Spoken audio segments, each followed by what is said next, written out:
Hey folks, Gary here. Happy Monday morning to you. What a fantastic day to be alive. What a great day to be alive. God is just always so good.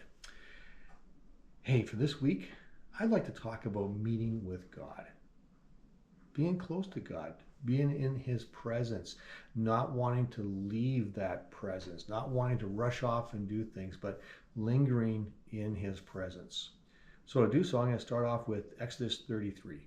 And as we read that, I'll start at verse 7 and we'll go to 11. Let's just read it. It says this. It was Moses' practice to take the tent of meeting and set it up some distance from the camp. Everyone who wanted to make a request of the Lord would go out to the tent of meeting outside of the camp.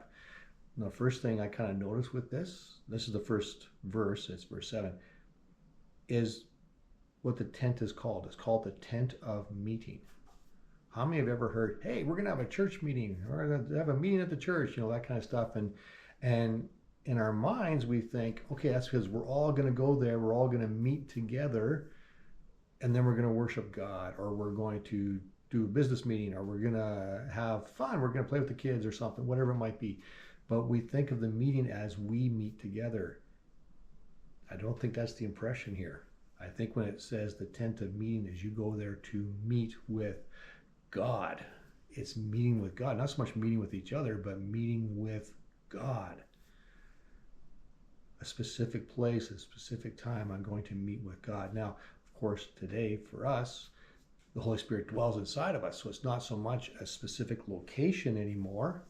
The location's inside here. It's actually meeting with God. God already dwells inside of us. But let's continue on here. Verse 8. Whenever Moses went out to the tent of meeting, all the people would get up and stand at the entrance of their own tents. They go, oh, Moses is going out there. What's going on? And so they'd be watching. They would all watch Moses until he disappeared inside. And as he went into the tent, the pillar of cloud would come down and hover over its entrance while the Lord spoke with Moses. Moses is meeting with God. When the people saw the cloud standing at the entrance of the tent, they would stand and bow down in front of their own tents. They knew that that was something special. Meeting with God is a special thing. It's something amazing is taking place. Moses is meeting. We're going to bow down with this. Like this is really serious. They would bow down in front of their own tents. Inside the tent of meeting, the Lord would speak to Moses face to face as one speaks to a friend. Man, don't you long for that? To sit there and just be in God's presence and to speak to Him face to face. Again, we don't have to go to a specific location anymore for that because God actually dwells with us. You can meet with God right now in your dining room or in your kitchen or your bedroom or wherever it might be and just spend time with Him and say, Lord, I just want to sit with you. I just want to talk with you. Would you talk with me?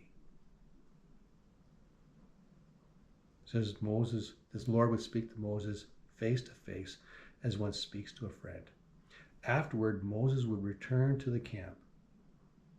But the young man who assisted him, Joshua, the son of Nun, would remain behind in the tent of meeting. He would linger behind. He was so hungry and so drawn to God. Now we know Joshua leads them into the promised land later on. Joshua was the one who had faith and said, "No, let's go now. Let's go now." He was one of the spies who said, "Are you kidding me? Come on, let's go. God's with us." Joshua is a man of really good character, a young man of very good character, and he wants more of God. He wants more. He has this desire to be in God's presence. So much so that when Moses would leave and go to do the things he needed to do, God's given him instructions. They talk. Moses says, "Okay, it's time for me. I gotta go do this now." Joshua would say, "Can I just stay behind? This is so good." And apparently he was allowed to because he has this desire to be in God's presence. May we be like Joshua's, where we desire God's presence more than anything else, where we linger in His presence. There you go. That's the word for today. Thanks for watching. Have a fantastic day and get out and enjoy it. It's really a nice day outside.